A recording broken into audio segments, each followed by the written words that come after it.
कहानी की शुरुआत में हम अटलांटा के एक आलीशान घर को देखते हैं, जहां जॉन गैरिटी नाम का एक आर्किटेक्ट अपने बिखरे हुए परिवार को समेटने की कोशिश कर रहा है।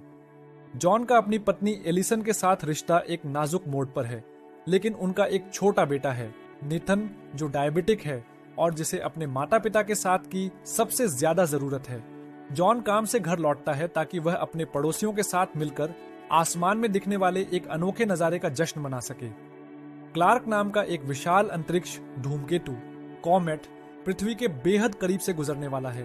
टीवी पर वैज्ञानिक और न्यूज एंकर बड़े ही शांत लहजे में बता रहे हैं कि डरने की कोई बात नहीं है, इसके छोटे छोटे टुकड़े अटलांटिक महासागर में गिरेंगे और इंसानों को बस एक खूबसूरत आतिशबाजी देखने को मिलेगी। लेकिन क्या वाकई सब कुछ इतना सामान्य होने वाला था? बिल्कुल नहीं। जॉन अपने बेटे नेथन को लेकर पास के एक ग्रोसरी स्टोर में कुछ सामान खरीदने जाता है। दुकान में सब कुछ सामान्य चल रहा होता है कि तभी अचानक आसमान की ऊंचाइयों से मिलिट्री के कार्गो जहाजों का एक बहुत बड़ा काफिला अजीब फॉर्मेशन में उत्तर की तरफ उड़ता हुआ दिखाई देता है। जहाजों की वो गड़गड़ाहट और हवा में तैरती वो अजीब सी खामोशी जॉन के दिल में एक अनजाना डर पैदा कर देती है। उसी पल जॉन के मोबाइल पर एक कान फोड़ू अलार्म बजता है। ये कोई आम मैसेज या कॉल नहीं था, यह अमेरिकी सरकार का एक सीक्रेट प्रेसिडेंशियल अलर्ट था, जिसमें एक रोबोटिक आवाज जॉन से कहती है, जॉन गैरिटी, आपको, आपकी पत्नी और आपके बेटे को इमरजेंसी शेल्टर के लिए प्री सिलेक्ट किया गया है। आपके पास कुछ ही घंटे हैं, तुरंत अपने नजदीकी मिलिट्री बेस पर पहुंचे। जॉन हैरान रह जाता है। उसे समझ नहीं आता कि आखिर ऐसा क्या होने वाला है जिसके लिए सिर्फ उसे और उसके परिवार को चुना गया है। जॉन बिना वक्त गंवाए नेथन को लेकर घर की तरफ भागता है। घर पर पड़ोसी इकट्ठा हो चुके हैं। टीवी स्क्रीन पर लाइव ब्रॉडकास्ट चल रहा है, जहां धूमकेतु का पहला छोटा टुकड़ा पृथ्वी के वायुमंडल में प्रवेश करता है। सबको लगता है कि वह समुद्र में गिरेगा, लेकिन अगले ही पल टीवी स्क्रीन पर एक जोरदार धमाका होता है। फ्लोरिडा के टैंपा शहर पर वह टुकड़ा गिरता है और देखते ही देखते पूरा शहर मलबे के ढेर में बदल जाता है। कुछ ही सेकंड्स बाद उस धमाके की भयानक शॉकवेव जॉन के घर तक पहुंचती है। आसमान का रंग एकदम से बदल जाता है, जमीन हिलने लगती है और घरों की खिड़कियों के शीशे तड़क कर बिखर जाते हैं। टीवी पर चीख पुकार मच जाती है और अब सच सामने आता है। क्लार्क कोई मामूली धूमकेतु नहीं है, बल्कि यह एक प्लैनेट किलर है। यानी कुछ ही घंटों में इसका सबसे बड़ा हिस्सा पृथ्वी से टकराने वाला है, जिससे पूरी मानव सभ्यता हमेशा के लिए मिट जाएगी। अब चारों तरफ तबाही और अफरा तफरी का माहौल था। जॉन को दोबारा अलर्ट आता है, जिसमें उन्हें रोबिन्स एयर फोर्स बेस पर पहुंचने का निर्देश दिया जाता है। जॉन जल्दी से अपनी पत्नी और बच्चे को लेकर गाड़ी में बैठता है, लेकिन जैसे ही वह गाड़ी स्टार्ट करता है, उसके पड़ोसी उनके पास आते हैं। उनके चेहरों पर मौत का खौफ साफ दिख रहा था। जब उन्हें पता चलता है कि जॉन के पास सरकारी पास है, तो वे रोने गिड़गिड़ाने लगते हैं। एक माँ अपनी छोटी बच्ची को जॉन के हाथों में सौंपने की कोशिश करती है और कहती है, प्लीज मेरी बच्ची को अपने साथ ले जाओ, इसे बचा लो। लेकिन सरकारी नियमों के मुताबिक जॉन किसी और को साथ नहीं ले जा सकता था। दिल पर पत्थर रखकर अपनों की चीखें पीछे छोड़ते हुए जॉन गाड़ी की रफ्तार बढ़ा देता है। इंसानियत और अपने परिवार की सुरक्षा के बीच खींची इस बारीक लकीर ने जॉन को अंदर से झकझोर कर रख दिया था। सड़कों पर गाड़ियों का लंबा जाम लगा था। हर कोई अपनी जान बचाने के लिए भाग रहा था। जैसे तैसे जॉन का परिवार मिलिट्री बेस के बाहर पहुंचता है, जहां हजारों की तादाद में आम लोग जमा थे जो अंदर घुसने की कोशिश कर रहे थे। सैनिक बंदूकों के दम पर भीड़ को पीछे धकेल रहे थे। जॉन अपनी कलाई पर बंधा क्यूआर कोड वाला बैंड दिखाता है, जिसे स्कैन करते ही सैनिक तुरंत उनके लिए रास्ता खोल देते हैं। जॉन, एलिसन और नेथन को सुरक्षित घेरे में ले लिया जाता है। उन्हें मिलिट्री के बड़े कार्गो प्लेन की तरफ ले जाया जा रहा होता है, जो इन्हें ग्रीनलैंड के सीक्रेट अंडरग्राउंड बंकरों में ले जाने वाले थे।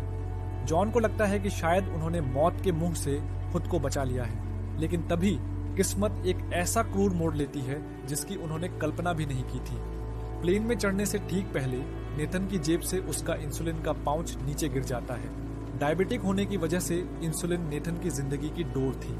जब जॉन को एहसास होता है कि इंसुलिन गाड़ी में ही छूट गया है, तो वह एलिसन से कहता है कि तुम नेथन को लेकर प्लेन की तरफ बढ़ो, मैं दौड़कर गाड़ी से इंसुलिन लेकर आता हूँ। जॉन बीट को चीरता हुआ वापस पार्किंग की तरफ भागता है। इधर एलिसन और नेथन जब प्लेन के गेट पर पहुंचते हैं, तो मिलिट्री ऑफिसर नेथन के हाथ में लगा मेडिकल बैंड देखता है। वह तुरंत एलिसन को रोक देता है और कहता है, ये बच्चा बीमार है, इसे कोई क्रॉनिक बीमारी है। एलिसन घबराकर हाँ कहती है। ऑफिसर का चेहरा कड़ा हो जाता है और वह कहता है, आई एम सॉरी मैडम, नियमों के मुताबिक किसी भी ऐसे व्यक्ति को शेल्टर में नहीं ले जाया जा सकता जो पूरी तरह स्वस्थ न हो या जिसे लगातार मेडिकल सपोर्ट की जरूरत हो। आप इस प्लेन में नहीं बैठ सकती। एलिसन के पैरों तले जमीन खिसक जाती है। वह चीखती है, रोती है, सैनिकों के पैर पड़ती है कि उसके बच्चे को मत छोड़ो, लेकिन सेना के जवान उसे जबरन खींचकर बेस से बाहर निकाल देते हैं। दूसरी तरफ जॉन किसी तरह गाड़ी से इंसुलिन का डिब्बा ढूंढ निकालता है और वापस प्लेन की तरफ दौड़ता है। उसे नहीं पता कि पीछे क्या हो चुका है। जब वह प्लेन के पास पहुंचता है तो उसे एलिसन और नेथन कहीं नहीं दिखते। वह पागलों की तरह उन्हें ढूंढने लगता है। तभी अचानक मिलिट्री बेस के बाहर जमा गुस्साई भीड़ बैरिकेड्स तोड़कर अंदर घुस आती है। लोग जहाजों पर कब्जा करने के लिए गोलियां चलाने लगते हैं। एक गोली सीधे प्लेन के फ्यूल टैंक पर लगती है और एक भयानक धमाका होता है। पूरा रनवे आग की लपटों में घिर जाता है। जॉन धमाके के झटके से दूर जा गिरता है। जब वह खड़ा होता है तो चारों तरफ सिर्फ लाशें, आग और धुआं था। वह चिल्लाता है, एलिसन, नेथन, लेकिन उसकी आवाज उस शोर में दफन हो जाती है।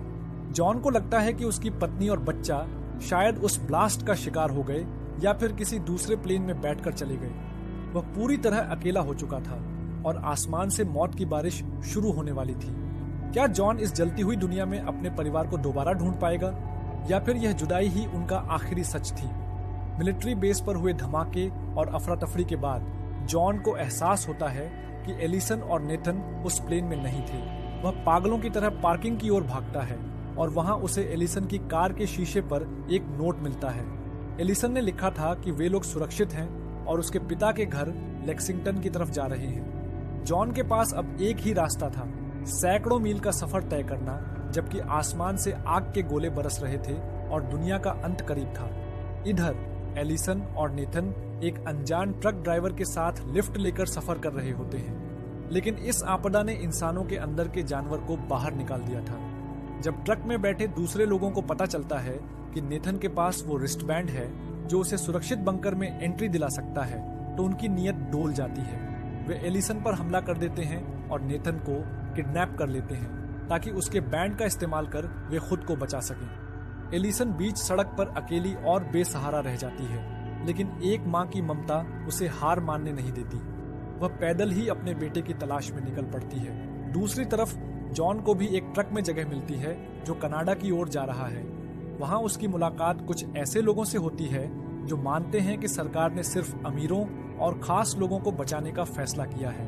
ट्रक के अंदर ही एक खूनी संघर्ष शुरू हो जाता है। एक आदमी जॉन का रिस्टबैंड छीनने की कोशिश करता है और हाथापाई में जॉन के हाथों अनजाने में उस शख्स की मौत हो जाती है। पहली बार जॉन को यह एहसास होता है कि जिंदा रहने के लिए उसे उस इंसान को मारना पड़ा जो शायद बुरा नहीं था, बस डरा हुआ था। अंधेरी रात में बिजली के कड़कने और गिरते हुए मलबे के बीच जॉन आखिरकार पैदल ही चलता हुआ एलिसन के पिता के घर पहुंचता है। वहां उसकी मुलाकात एलिसन से होती है जो पहले ही वहां पहुंच चुकी थी, लेकिन नेथन अभी भी गायब था। एलिसन और जॉन के बीच का पुराना मनमुटाव इस बड़ी आपदा के सामने खत्म हो जाता है। उन्हें पता चलता है कि नेथन को पास के एक रिलीफ कैंप में छोड़ दिया गया है। वे तुरंत वहां पहुंचते हैं और नेथन को सही सलामत पाकर उनकी जान में जान आती है। लेकिन सुकून के ये पल बहुत छोटे थे। रेडियो और टीवी पर आखिरी चेतावनी गूंजती है। अगले 24 घंटों में प्लैनेट किलर धूमकेतु पृथ्वी से टकराने वाला है। जॉन को पता चलता है कि कनाडा से कुछ प्राइवेट प्लेन अभी भी ग्रीनलैंड के बंकरों की तरफ उड़ान भर रहे हैं। अब उनके पास आखिरी मौका था। क्या वे समय रहते उस आखिरी प्लेन तक पहुंच पाएंगे या फिर मौत उन्हें रास्ते में ही जकड़ लेगी? जॉन, एलिसन और नेथन अब एक साथ थे, लेकिन दुनिया के पास समय खत्म हो रहा था। रेडियो पर लगातार खबरें आ रही थीं कि धूमकेतु का सबसे बड़ा हिस्सा, जो डायनासोर को खत्म करने वाले एस्टेरॉयड जितना विशाल है, कुछ ही घंटों में यूरोप से टकराने वाला है।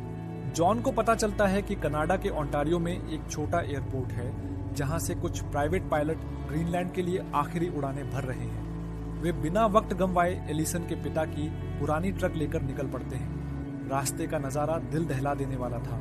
आसमान राख और धुएं से काला हो चुका था और सड़कों पर लावारिस गाड़ियां जल रही थी। जैसे जैसे वे एयरपोर्ट के करीब पहुंचते हैं, उन्हें एहसास होता है कि वे अकेले नहीं हैं। सैकड़ों लोग उसी आखिरी उम्मीद के पीछे भाग रहे थे। एयरपोर्ट पर अफरा तफरी का माहौल था। लोग विमानों पर चढ़ने के लिए एक दूसरे को धक्का दे रहे थे। जॉन एक पायलट से मिलता है जो उन्हें प्लेन में जगह देने को तैयार हो जाता है, लेकिन शर्त यह थी कि उनके पास कोई फालतू सामान नहीं होना चाहिए। जैसे ही वे प्लेन की तरफ बढ़ते हैं, धूमकेतु का एक और छोटा टुकड़ा पास के जंगल में गिरता है, जिससे एक जोरदार शॉक वेव पैदा होती है। पूरा रनवे कांपने लगता है और अफरा तफरी में कई लोग विमान से गिर जाते हैं। जॉन का परिवार जैसे तैसे प्लेन के अंदर पहुंचने में कामयाब होता है। पायलट चिल्लाता है कि रनवे अब सुरक्षित नहीं है और उसे तुरंत टेक ऑफ करना होगा। विमान तेजी से रनवे पर दौड़ता है, जबकि पीछे से आग का एक दरिया उनकी तरफ बढ़ रहा था।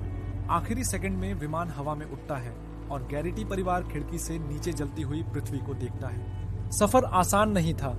खराब मौसम और राख की वजह से विमान का इंजन आवाज करने लगता है। ग्रीनलैंड के बर्फीले पहाड़ों के पास पहुंचते ही पायलट को एहसास होता है कि फ्यूल खत्म हो रहा है और विजिबिलिटी 0 है। उन्हें एक क्रैश लैंडिंग करनी पड़ती है।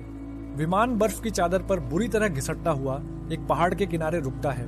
पायलट की मौत हो जाती है, लेकिन जॉन, एलिसन और नेथन चमत्कारिक रूप से बच जाते हैं। वे मलबे से बाहर निकलते हैं। विमान के मलबे से बाहर निकलने के बाद जॉन, एलिसन और नेथन के पास रुकने का समय नहीं था। बर्फीले तूफान और गिरती हुई राख के बीच उन्हें दूर एक मिलिट्री सिग्नल दिखाई देता है। वे अपनी पूरी ताकत झोंककर उस बंकर की ओर दौड़ते हैं। ठीक उसी समय क्लार्क धूमकेतु का सबसे विशाल हिस्सा पृथ्वी के वायुमंडल से टकराता है। आसमान एक भयानक सफेद रोशनी से भर जाता है और एक ऐसी गूंज सुनाई देती है जैसे पूरी दुनिया फट रही हो। बंकर के दरवाजे बंद होने ही वाले थे कि मिलिट्री ऑफिसर की नजर भागते हुए जॉन और उसके परिवार पर पड़ती है। वे उन्हें आखिरी पलों में अंदर खींच लेते हैं और भारी स्टील का दरवाजा सील कर दिया जाता है। जैसे ही दरवाजा बंद होता है, एक भयानक झटका महसूस होता है। बंकर की दीवारें कांपने लगती हैं और धूल झड़ने लगती है। बाहर पृथ्वी की सतह पर एक ऐसी तबाही मची थी जिसने सब कुछ राख कर दिया था। अगले कुछ मिनटों तक बंकर के अंदर सन्नाटा पसरा रहता है। लोग एक दूसरे को देख रहे थे, यह समझने की कोशिश कर रहे थे कि क्या वे वाकई बच गए हैं। जॉन एलिसन और नेथन को गले लगा लेता है। उन्होंने वह कर दिखाया था जो नामुमकिन लग रहा था। वे उस प्रलय से बच निकले थे जिसने अरबों जिंदगियां निगल ली थीं। कहानी अब 9 महीने आगे बढ़ती है। बंकर के भारी दरवाजे पहली बार खुलते हैं।